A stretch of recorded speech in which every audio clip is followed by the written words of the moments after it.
Hey there everyone, thanks again for tuning into Sin's Workshop. Hope you're having a wonderful day. So today we're going to be talking about Mexican Gothic by Silvia Moreno Garcia.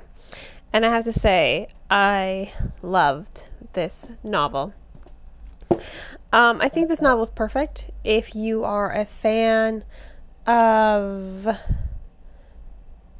Crimson Peak or even the original show American Gothic. I think you're really going to appreciate this novel because it really is spectacular. It really does have that Gothic vibe, and it really does have that really strong, eerie horror vibe.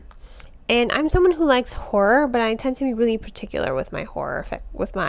I guess my niche would be Gothic lit. I love Gothic lit, and of course Mexican Gothic really does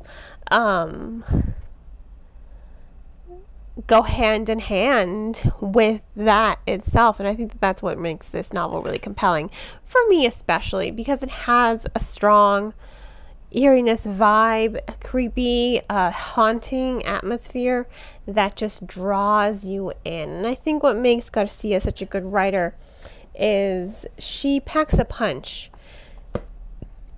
She is able to impose so much with very little. And my mother has always told me, and I think she's true about this, a good writer can get their point across in 20 words, right? A great writer can get that same point across with 5 or less words. When you say very little, you can say so much at the same time. And Garcia is really good with that, with her storytelling, with her writing, with her building scene structure and description and atmosphere, from the mist to the coldness of High Place to Nomi's personality as well. And I want to talk a little bit about Nomi because she really is unsuspecting. She is your unsuspecting hero. The story opens up in a way through a male gaze. Let's say that. The story does open up through a male gaze, and you're learning about Nomi through outside perspective. She seems to be, kind of frivolous, flighty, a flirt, and a little bit conceited and shallow. But when you're getting to know her, she is beyond all of that. That's just how she kind of acts to society. It's the mask that she puts on to blend in. Because as a woman in the 1950s, her intelligence is quite possibly going to frighten people. And she is a very intelligent woman. She doesn't just want to be a debutante. She doesn't just want to be a girl who goes out and parties and drinks and smokes. What she wants is to do something great. And she says that. She wants to do something great with her life. And she's even studying anthropology. And she's quite intelligent as well when it comes to paints. You're seeing her intelligence shine with just very few sentences and how she perceives the world around her. And I really do applaud Garcia with that, because even in her previous book that I read, Gods of Jade and Shadow, I think she does a remarkable job with her female characters of staying away from those gender stereotypes, staying away from those racial and societal stereotypes. Her women are their own people, and they stand out from a crowd by doing that. And I think that that's what makes Garcia such a good writer, is her female characters, because they are incredible, they are impeccable, but they're also relatable, and they're also strong, and these are women you kind of want to look up to.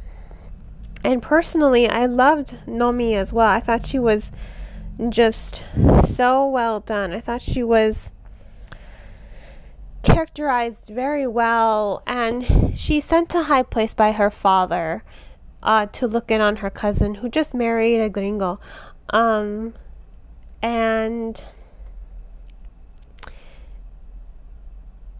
wow, they're racist. I mean, they're just you just want to smack them all and be like, you guys are psychotically racist. Okay, got it.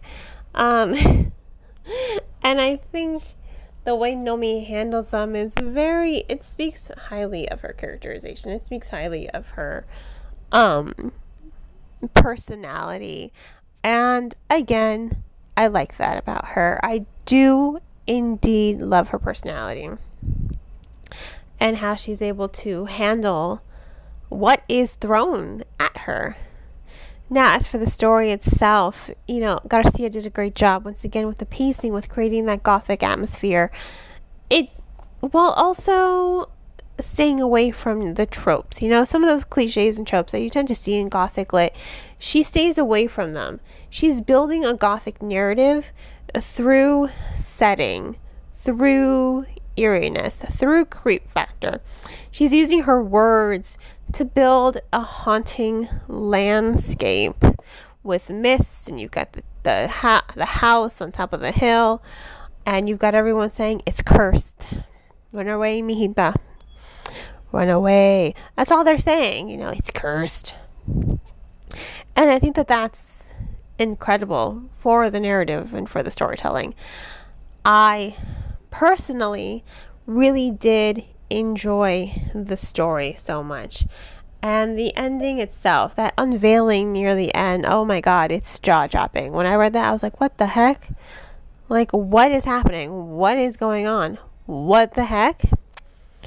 And I was really, really drawn in by that. So I don't want to spoil it because it's just unpredictable and unsuspecting, and I hadn't seen it coming from a mile away, to tell you the truth. Even in hindsight, I'm like, I did not see that coming. Not one bit. I was thinking this, or I was thinking this, and I was just like, nope. Garcia, you gave me a really good Gothic lit story that was 100% unpredictable, and that's what I love about it. I think that's key in making sure that Gothic lit is working for you, the reader. It was good. I have to give Mexican Gothic 5 stars. Hands down, it was a spectacular novel. I'm definitely a huge fan of Garcia's work now. And I'm really hoping that if you are a fan of Gothic lit, you yourself are going to pick up the book and read it and enjoy it as much as I do, because it really did such a good job of storytelling and characterization, and making sure that that pacing and tension and rising tension all lined up together to deliver an excellent storytelling. So once again, I have to give Mexican Gothic 5 stars. 5 out of 5. If you're going to purchase the book, I do recommend purchasing the book from your local bookseller or online book retailer. All I ask is that you support your bookstore and not Amazon when it comes to buying books. If money's tight, please check out the book from your local library. Libraries are a great resource for the community and definitely deserve us all of the support they can get. You can get, if your library is still closed due to COVID-19 or budgetary issues, you can get a digital library card and get ebooks and audiobooks. If you already have a library card, many of them do offer curbside pickup. And on that note, I hope you all will continue to support me by liking this podcast and subscribing to it and sharing it with all your book-loving friends. You can also become a supporter on Anchor FM, my recording platform, for $1 a month. There's information in the description of this podcast. Hope you all have a great rest of your day, and as always, happy reading.